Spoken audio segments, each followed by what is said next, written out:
Welcome to the first episode of Family Business Micro Calibration. Samuel Kirkland. Marlon Friendly. Russell Johnson.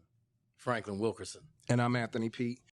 Sitting with me today is a group of young brothers who are really doing something amazing in Detroit. Can you tell us about it? Well, what we did is we opened up a Debo's Wings and Daiquiris out of Memphis, Tennessee. And it was started by a black franchisor who decided to franchise it out. There is a total of 10 of us, really 13. And we all got together. We were high school buddies. And we said, let's do something. Let's build economics. So, Franklin, how did you guys come about choosing Debo's? Yeah, so actually Debo's comes from the founder's name. His name was David Boy. And he started the restaurant chain about 33 years ago. And what he did is when he left, he was a Morehouse College graduate. And when he left Morehouse, he noticed there was a wing culture in Atlanta. And he's from Memphis. So when he went back to Memphis, he noticed that there was nothing going on with wings. Memphis is normally known for ribs, right? So he saw that and decided to get into the wing business and subsequently helped create a wing culture in Memphis. And then now his son took over the idea of franchising it. Russell, how has the experience been and the response from the community been so far? It's overwhelming. Here's one thing with having the amount of people that we have. We knew we'd get a response. We knew we had networks built from our experiences through our lifetime. Still doesn't even kind of the expectations we had. It's not even close to the response we've actually got.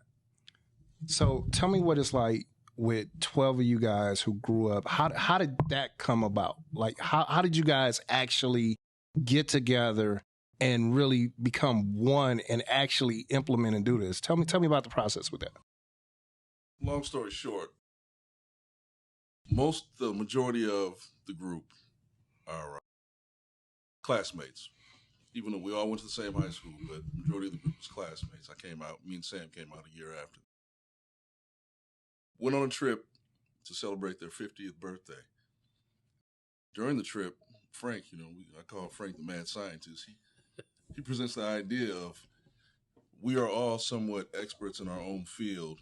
Why don't we put that to use and get together and form a business where we can culture ourselves and come up with a good business idea and pass that down through future generations.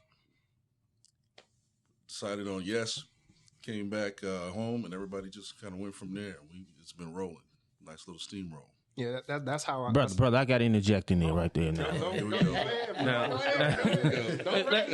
Let's tell the real story. All right, let's go. So I'm on Facebook one day, and I see these brothers in Dominican. I didn't get an invitation. They left you? They left me. They left you? So I'm like, what's going on? Then probably a year later, I see Russ and Shields. We get to talking. I said, I got some ideas. He said, I'm going to talk to the brothers. Okay, talk to the brothers. Then probably a year later, Frank and Marlon show up at my office. Let's talk. Oh, now you need me. And the rest is pretty much history. All right, so it's 12 of you guys. And I'm assuming, because I'm assuming I read 7 Habits of Highly Effective People. And one of those habits is like letting people with the best skill sets do their thing. So if you guys could just tell me, because you said it's 13? It's 12 plus 1. 12, whatever that means. It was 12 on the trip. I'm the one. Okay. Well, okay. So break down to me how this is going, because the goal and objective of this show is to show the people how it's done. A lot of times people don't do things because they've never seen it done before. Yeah. Not saying that this hasn't been done before, but it's not done enough in our community. Yeah. So it has to be some type of gel or synergy. So what's everyone's expertise? Let's just go around. Well, I've been an entrepreneur for probably about 24 years now.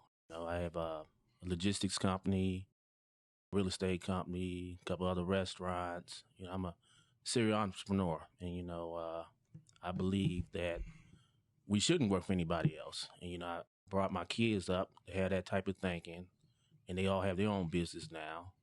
So my expertise was running a business.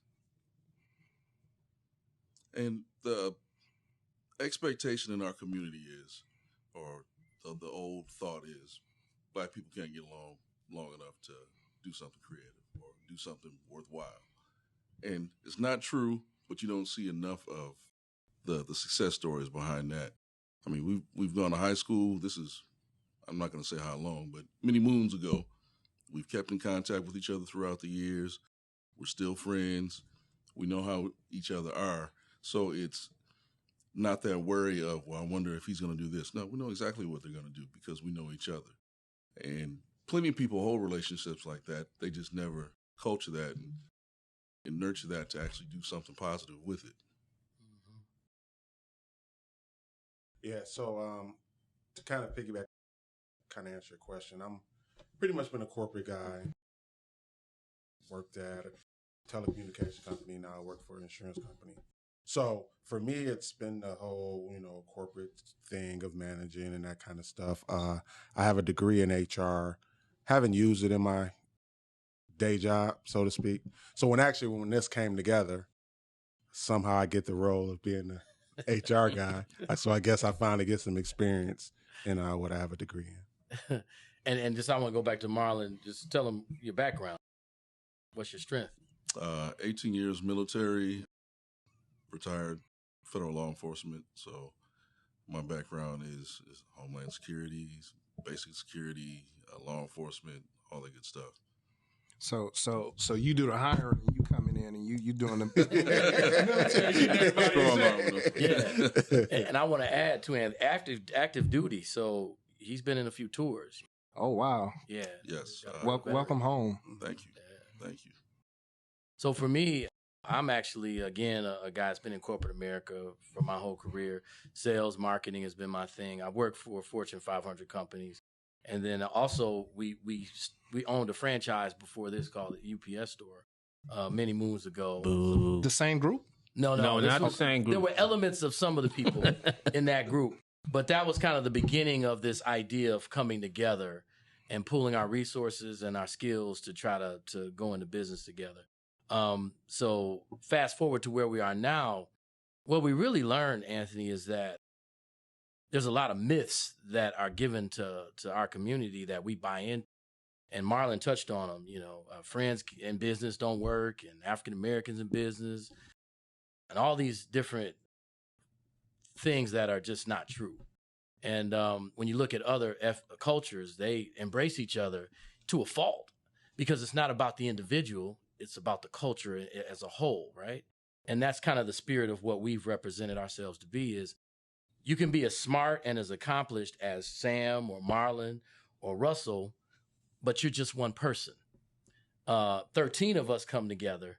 You can't be smarter or more resourced than 13 people. So we come up with a concept called 1301, which is 13 minds thinking and acting like one, ruthlessly, prioritizing the mission and the goal above all other aspects of what you're doing. Pride, anger, whatever you get into with individuals, the mission still has to be the main objective. So you got to put your feelings aside and put the goal in front.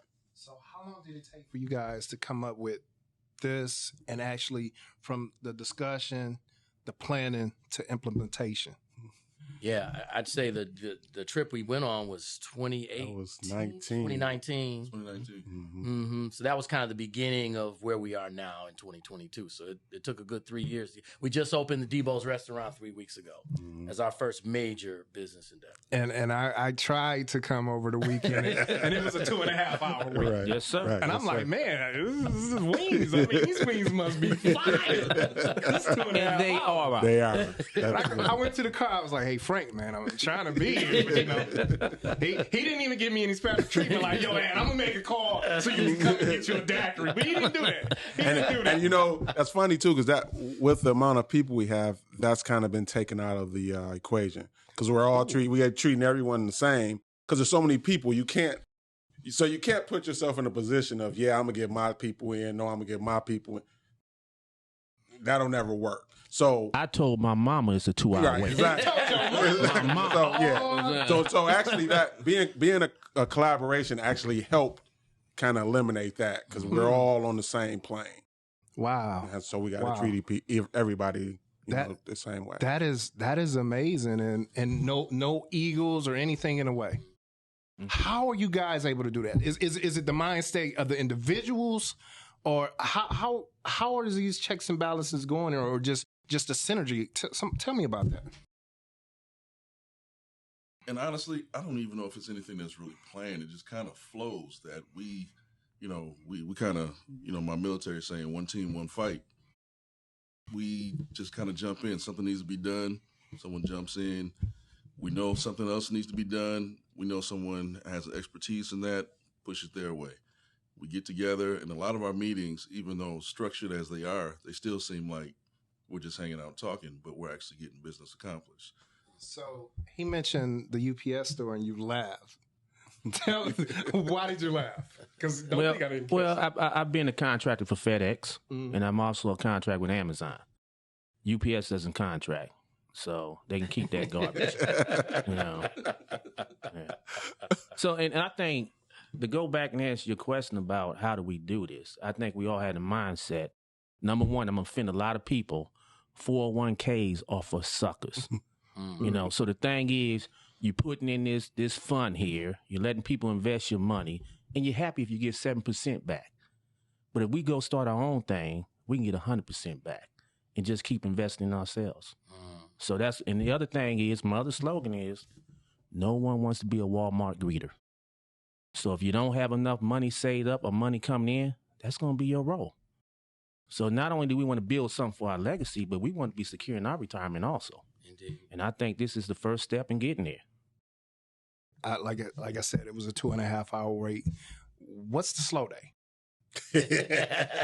Well, we were closed today for training, so this was a slow day, and it was kind of slow. Right.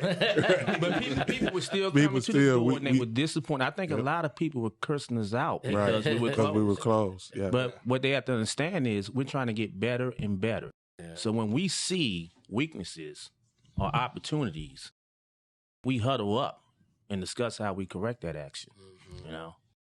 And to kind of piggyback what Sam was saying in answering. Here's a thing, too, that I think has really helped us. We're all, as we've said, we've been around for a while, done our own corporate things, done a lot of things in our lives individually. So we all have an element of risk that we can afford. It's not the same for everyone, but we all have an element of risk. And you take 13 people, add that up, that's a lot of risk you can take as that collective. So it gives you that. So it takes all of the egos, all that stuff out because of the fact we know what we can risk. We know what this risk can afford. And it's not touching my life. Like, I still get a paycheck every week, every 2 weeks from my job. Everyone still has their own thing. So it's not where we've got all our chips on the table. And if this fails, we're a failure. That's not where we're looking at it from. We're looking at it saying, this is the amount of risk we can take, and we can do something with this risk that'll take care of all of us. And that's the thing. You think about that, our wisdom and experience has definitely helped us because we talk about, collective economics and that type of stuff, but you got to start from somewhere. And if you're starting from zero, it's a different pressure because you're literally saying, I'm eating off of what I'm doing, where we're not eating off of what we're doing to say we're just building more, faster, and looking at a different avenue. As corporate guys, we have 401ks. We listen to Sam. But the reality is 30 years ago when we get in business, that's what you do in corporate America, right? Right. So now you're looking at a different stream of saying, well, we do have this. Now let's build this. And hey, if it gets there faster, we give him his props and we keep moving. Give me my props. And I don't say, I never use the word failure. I call it limited success. Limited success. There you go. There you go. I'd like to add, Anthony, real quick. I think the other aspect to this is a couple things. One is respect. So we all respect each other. Mm-hmm. And the reason why we respect each other is because we share common values, right? So if you're listening to this podcast and you're thinking, how can we do this and that? You got to find like-minded people that have the similar in-game goals that you have and understand what the long game is to what you're doing. If you don't have that, then you're going to have problems. We actually have similar value systems, similar goals, similar lifestyles in a way that kind of relate to each other. That's another ingredient that you got to have to be successful. Hey man, I'm when you told me about it, I was excited. Like this man would tell you, I met this brother. We did a filming for the HBCU network, right? And this brother, like every time I filmed him, because 2-3 times, I've always been excited because of the way that he articulates and the things that he say, and I'm just excited. Like when I get back to the editing board, it's gonna be like this, and it's always enthusiasm, too much energy, Right? It's always Right. So when he was telling me, I was just like feeling it because I remember in the last decade I was filming the R&B singer Kim, and he said a quote that I never heard before: "When a student is ready, the teacher will appear."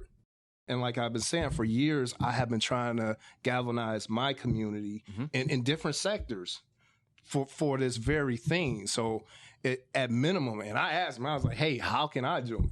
Because I want to be down. I can be like the little apprentice just so I can take what I learned and bring it back to the community. Because not just my community, but our community. We need this because we have been conditioned to hold each other back, to not thrive and oh, this guy going to college, he thinks he's better, or this guy went to the military. We need to kill all of that. We need to come together on an even playing field and start doing things. How can I take this and influence the youth? Can I run with this one, fellas? Hey, Run with that. This is yours. So we created something already called Legacy Futures. Hence the play on word, Legacy Futures. Because what we found by talking to some of our younger brothers is that a lot of times they're hazed by the older brothers, right? They initiate them, in terms of sharing information and knowledge. and so, but when I played golf with a couple of guys, and they were really refreshed to see that me and another guy were just talking to them like they were equals. And we weren't trying to haze them. So that kind of birthed this idea of we want to have, so take our group, 13. We'd love to have 1,000 of our groups, okay, across the country. And kind of the idea, we're still framing it out. But a lot of times when you have this, you have a nonprofit kind of structure and it's charitable. And you're going to raise money and get money from the government or somebody to give money to help people. Our model is going to be more business-minded, right? So we value, let's say you, Anthony, have a group of 10 guys that you know, but you don't have experience like we have. What we want to do is sit down with you, help you form and structure your group, and then be kind of in covenant, in partnership with you on maybe business deals or ideas.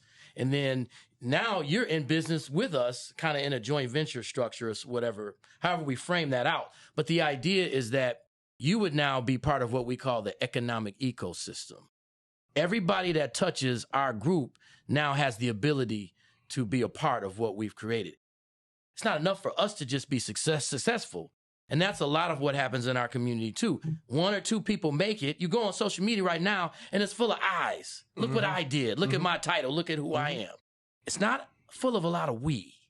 That's the failure of our culture. We're trying to take the we and put it on steroids. 1301. So I hear you say you coming together.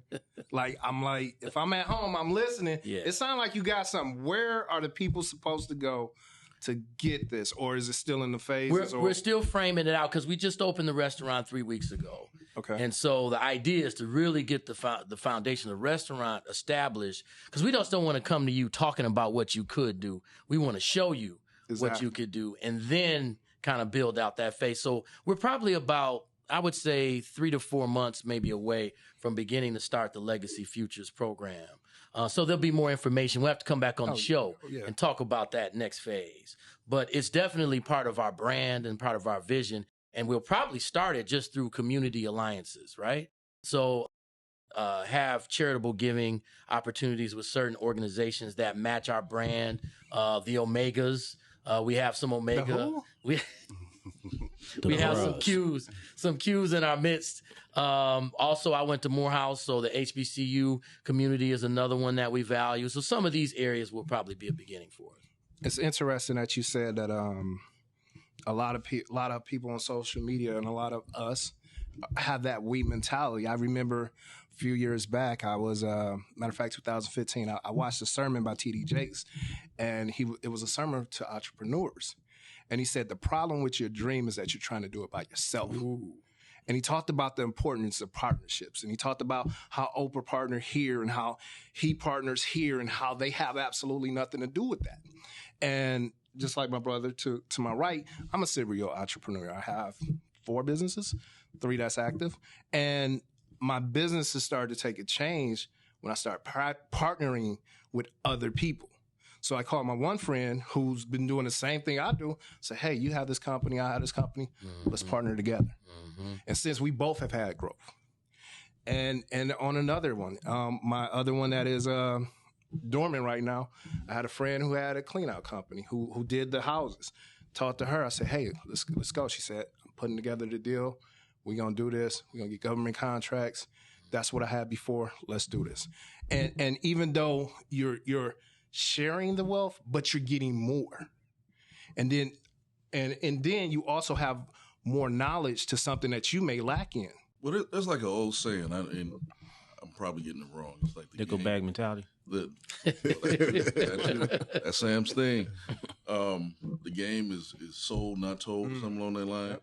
But if you come across the knowledge to do something, why not help somebody else out? And this is like years ago. It was at a party at Wayne State. They had a flyer out, and it was a drawing. It was a picture, an artist's picture with a guy leaning over a wall.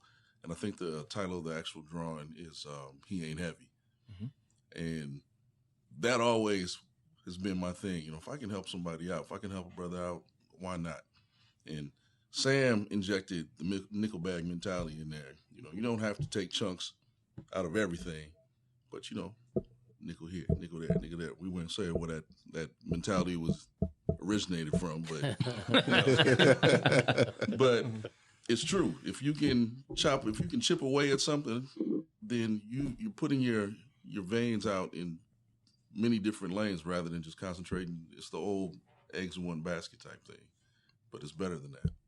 And let me add to that. You know, the thing is, I mean, I've been a solo artist for a long time. And one thing you realize is I was solo artist, baby.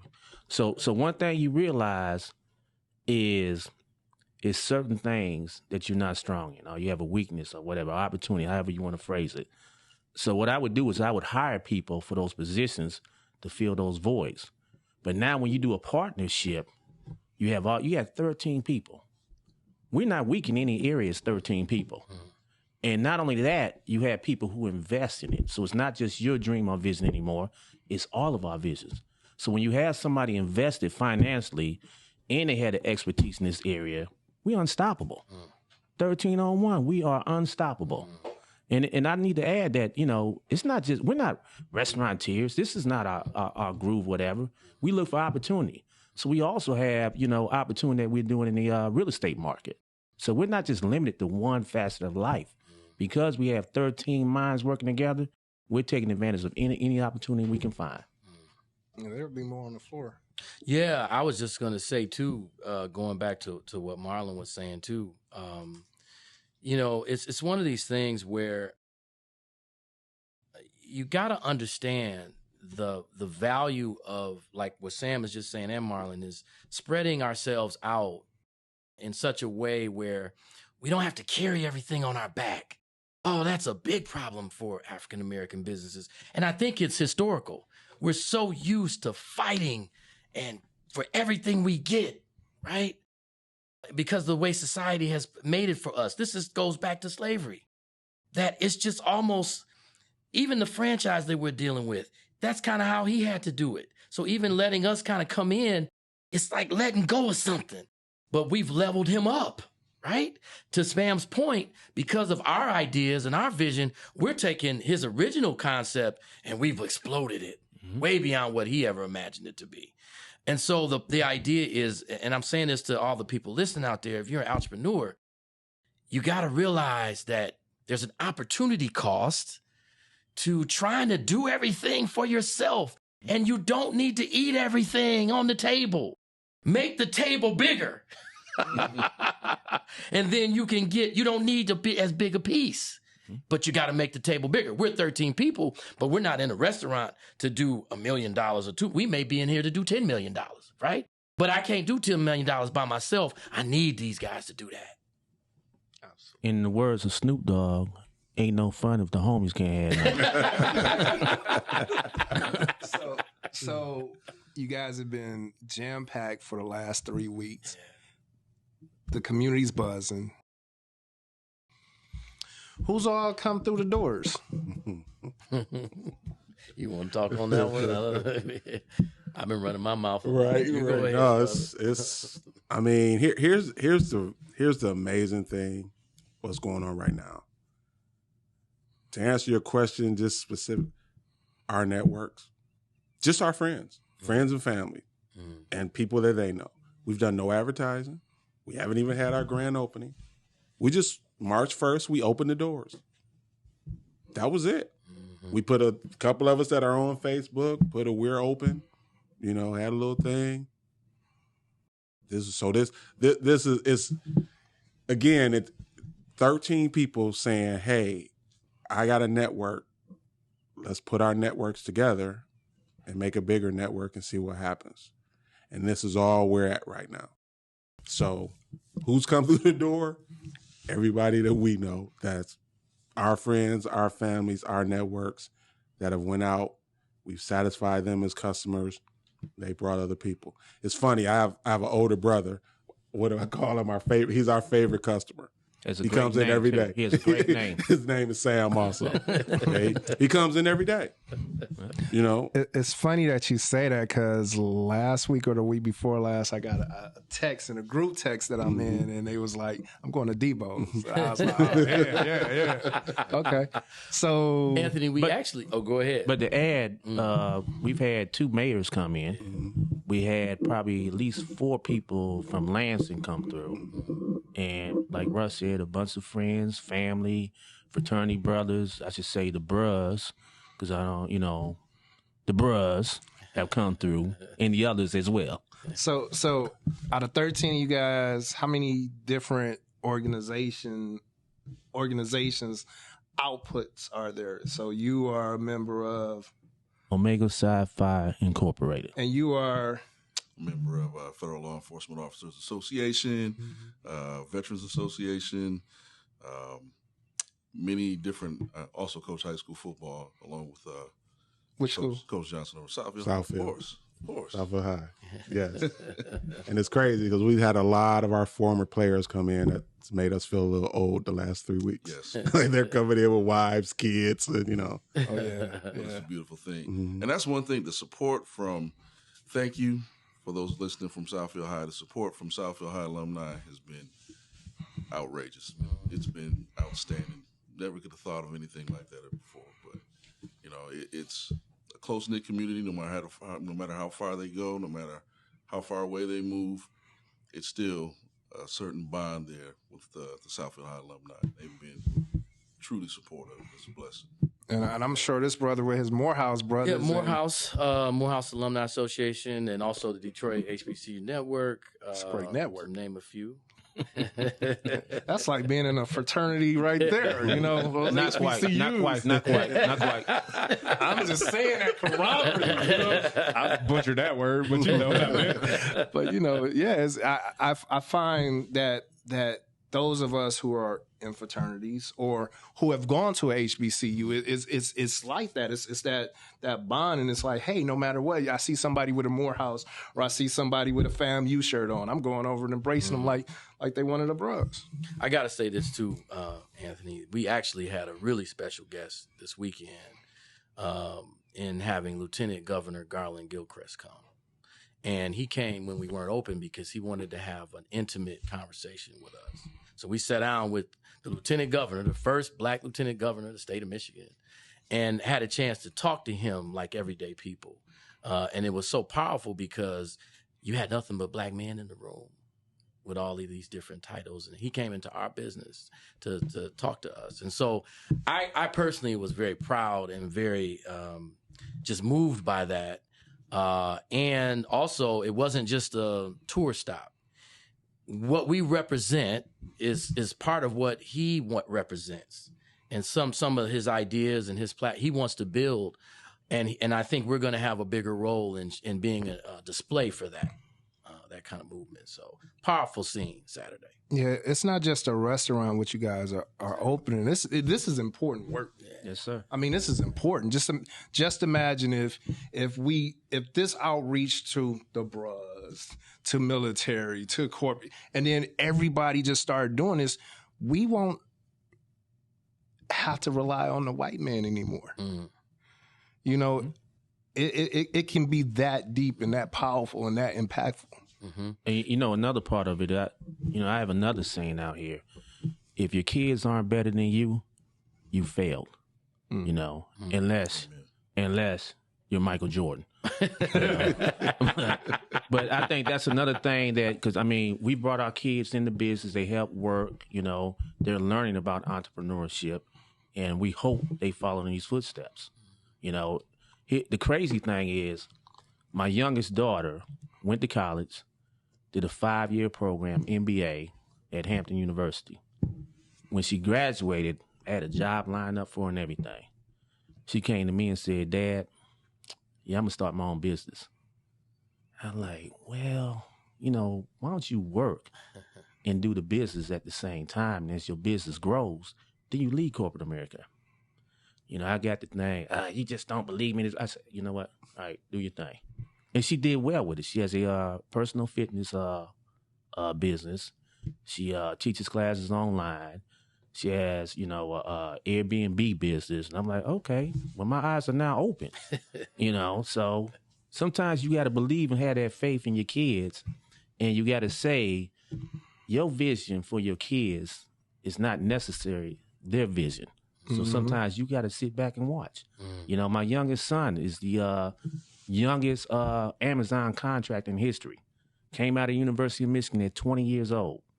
Went to corporate America for a year, and then he started his own business at 21. You know, the guy has 80 employees down in Maryland. So sometimes we got to sit back and just watch our kids grow. You know.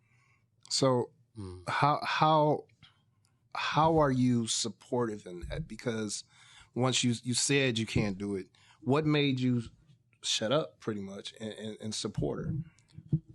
Well, sometimes you just don't want to have a conversation. So I sat back and said, I'm a supporter regardless. So the thing is, when my kids go to school, I give them an allowance, you know, pretty much enough to sustain their life. Other thing is I paid their tuition, make sure they came out of school debt-free. I extend that allowance for 1 year after college. So she had 1 year to make it. If she didn't make it, told her you have to come back home and get a job here. She did it, you know. I just stepped back and just said, okay, I hope she's all right. The other thing is I felt comfortable because my daughter and my son lived together in Maryland. So he was there, you know, supporting her also, making sure she was all right. And then, you know, we're originally from D.C., so we have family out there that was there to help her. So just sat back and watched. I thought about this question. I didn't. Since you went there, it's kind of off topic of what we have. But is college still important? In today's world, is it still important with social media, with all the different opportunities, the internet, and things that we didn't have, the things that our parents and grandparents didn't have? Is it still necessary? Well, here's the thing. I got it, Frank. We gotta hear him too, though. Yeah, I know we're gonna hear Frank. But here's the thing. I ask myself that all the time. But the most important thing I think I got out of college, I mean, I got a degree, but the relationships I built. I wouldn't be where I am today without those relationships. So if they can kind of forge those relationships doing something else, then maybe it's not necessary. But I think college does have its place, and it teaches you things. I don't think the big colleges are necessary, like the $25,000 a year tuition. You know, I think you can 45. 45. Is it 45? I'm glad all my kids are done. Xavier is 45. Right. Yeah, but I mean, I think it has its place. You know, a lot of successful people dropped out of college. You look at, you know, Steve Jobs, Don Barton. all Bill Gates. yeah. So, I mean, you can get what you need in less than 4 years. Now, I'm not saying don't send your kids to college, but and my kids are all college graduates. I have 4. But, I mean, it's a great question. Mr. Morehouse, man. Over there. Yeah. I got to say yes and double yes. The reality is you can go to college and still be an entrepreneur. The two aren't mutually exclusive. Mm-hmm. And I'm one of the ones, I just had a son graduate this past year. And so I have a newer college graduate. He's 23 years old. And it's funny, I talked to him about his friends and his group of people. And the people that excel the most in his group are the ones that finished college. He's got friends that didn't finish, but they're still floundering around. I think it gives you a foundation that's stable enough that you can build from. Now, it doesn't mean you have to go to make it, right? Mm-hmm. But I think for the general masses, it's a great foundation to go from there. Now, also, my son has a YouTube channel where he gets paid from YouTube because him and his guy play video games online. And they have almost 100,000 subs, right, for doing this. So he's been doing that all through college. So, again, you can do both in this new economy, this new world. So I think it's definitely a place for it.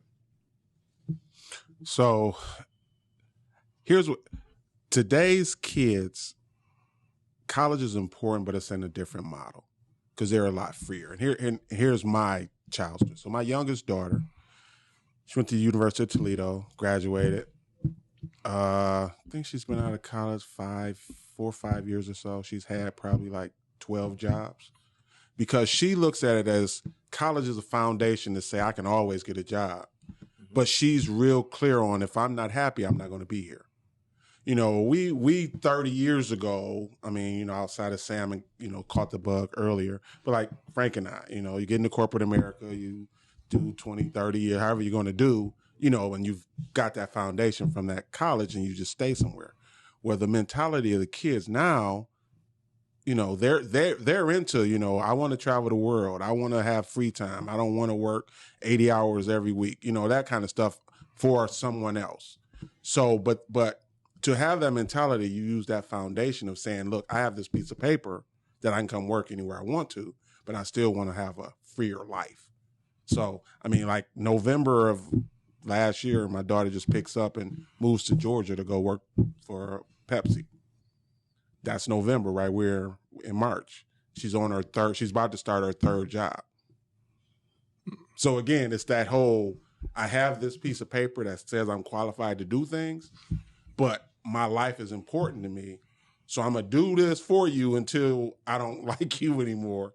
And I'm going to move on to the next thing. So you're getting value out of it. I have a specific question for you, but that's after I asked you this, because I remember earlier you said that I have a degree in HR, but I've never worked in the field. Correct. Now, I have a communication degree, and there are so many of us, I'm one of the exceptions, who are actually in the field. Mm-hmm. Tell me about that. So you have your degree. Mm-hmm. You're not in your field. Mm-hmm. Was it a waste? Nope. It wasn't a waste at all. So again, I had a double major, human resource management and marketing. Get out of college. Unfortunately, when I came out of college, it was a real downturn in the economy, whatever. I was just lucky I was one of them. If I get in somewhere, I'll get where I want to get. I just needed to get somewhere. So I did that.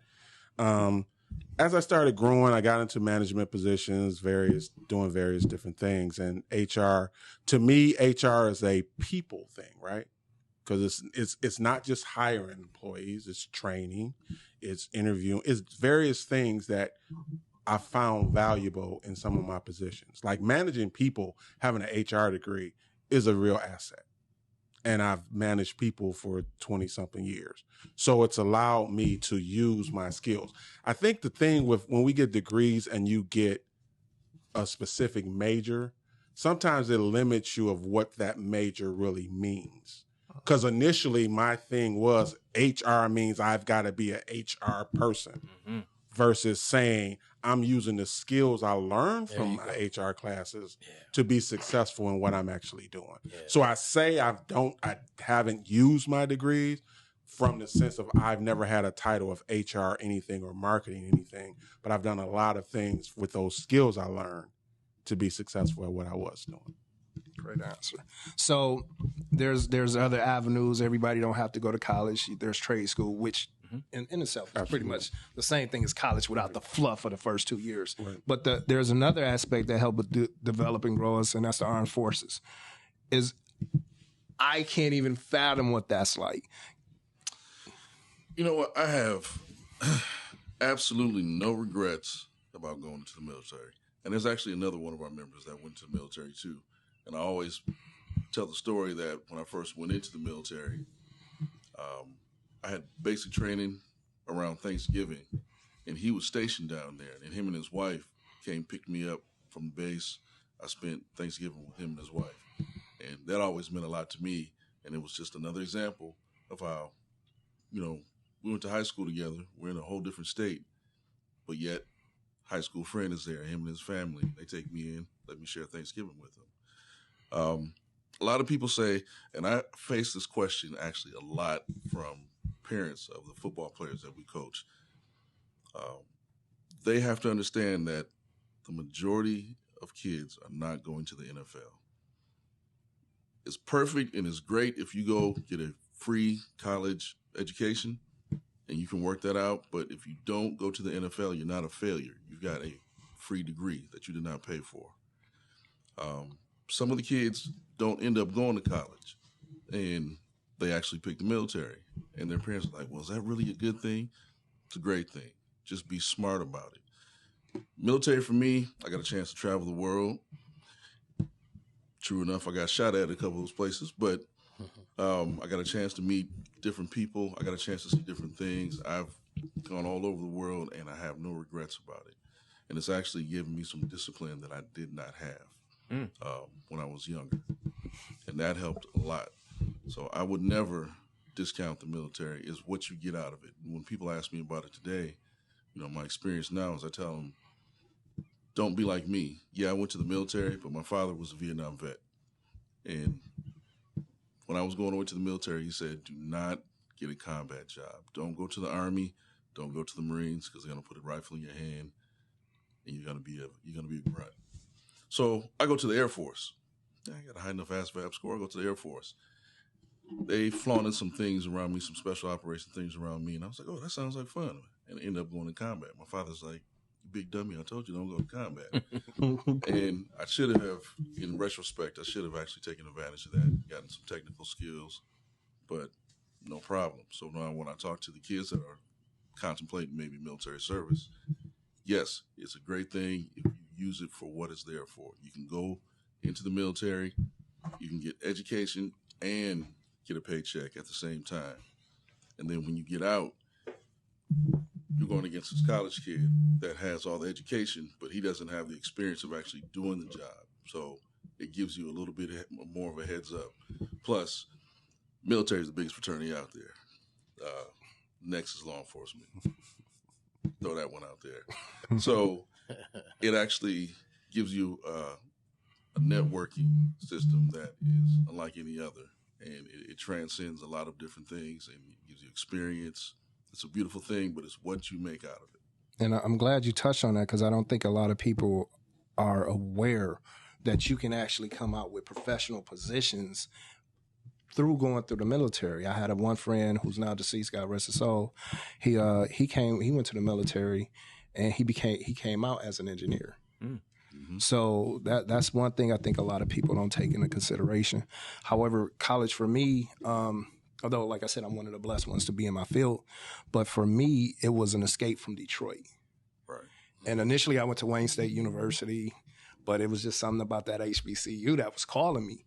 And there, I learned self-love. I learned about being Black and what that truly means. And although, like, when I was coming up, a lot of times we didn't really claim it like that. Everybody wanted to be like, oh, I'm part this, part that. But at a HBCU, I don't know how it turned into that, but it teaches you and it shows you the love that you have for yourself. And I learned myself there.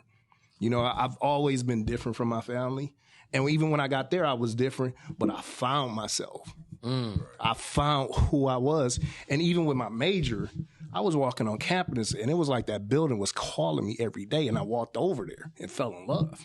And it's doing me pretty okay right now. And then we got to, like you said, travel. You got to experience different cultures within the African-American culture. That's right. Yes. Because people from Chicago, D.C., Columbus, and I got to travel to different... Columbus. Well, let me tell you a story about Columbus. Because, coming from Detroit in the 90s and 80s and 90s, Detroit was dirty. And I remember when I got down to campus, people would be like, Detroit dirty, and I'd get mad, want to fight. Then I went downtown Columbus, and their downtown was clean. I stopped arguing because I've never experienced a clean downtown. So it was just that aspect, and, it was something that I got to enjoy. So this was a great show. Is there anything that we didn't cover that you would like to discuss? No, I'm good. You wrap up, my brother. Stay tuned.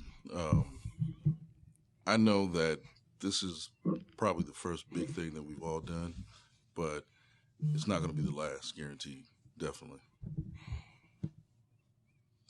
For me, I would just say that, it's relationships are a blessing. Sometimes you lose relationships where you think they may be lost forever, and there's ways to get those back, and you can grow from those. And I say that in the sense of, we talk about our relationship, we talk about went to high school together, but it wasn't like we all were together for the last 30 years. People have went off, moved, wives, divorced. I mean, everything's happened. Everything's happened to us, but it's just that foundation. And a lot of people lose that foundation and don't know you can go find it again. And that's really kind of what happened. I mean, you just think, like we talked about at the beginning, a trip for our 50th birthday started this. Yeah. Just that simple. Easy, Sam. Easy. Yeah, they never apologized to me. Franklin, bring it on home. I'd like to add, so the one big thing that I've learned since we've opened even is we just didn't take ourselves serious enough. If you're listening to this podcast, you really got to understand that you are an expert at whatever you're doing, and you're capable of being a multimillionaire, even a billionaire. Believe in yourself. We even have partners that had a chance to be in this and they chose not to be, and that's fine. But it's like we were doubting ourselves to the end in some cases. And some of us just knew this was going to work, and sure enough, it has. So message is, believe in yourself. Number one. Number two, the fact that I get to work and do business with friends, that's nirvana. Like, this is the funnest opportunity in my life that I've ever had. To be able to laugh and joke with the people that are like my brothers, but yet we're actually able to make an income for ourselves. It doesn't get any better than that. The last thing I'll say is go to www.debowswings.com and you can order and you can order food online from our restaurant. And then we're also open from 12 to 11, Monday through Thursday, Friday and Saturday from 12 to 12, and Sunday from 12 to 10. I'll tell you that Friday and Saturday are very busy days. So if you want a lighter experience, you need to come earlier in the week. For right now, we're the hottest spot in town. Yeah. And to add to that, the kitchen closes down 2 hours before we close. No orders. If the kitchen closes at 8 o'clock, there's no orders at 8:01. Hey, you got my lifetime card of free wings, right? So let me tell you what happened here. Oh, thank you guys. I literally waited a whole month to get you guys on here because I wanted you guys to start my show because, like I said, I really appreciate what you guys are doing, and I hope it spreads like wildfire. Yeah. And thank you guys for watching the first episode of Family Business Micro Calibration.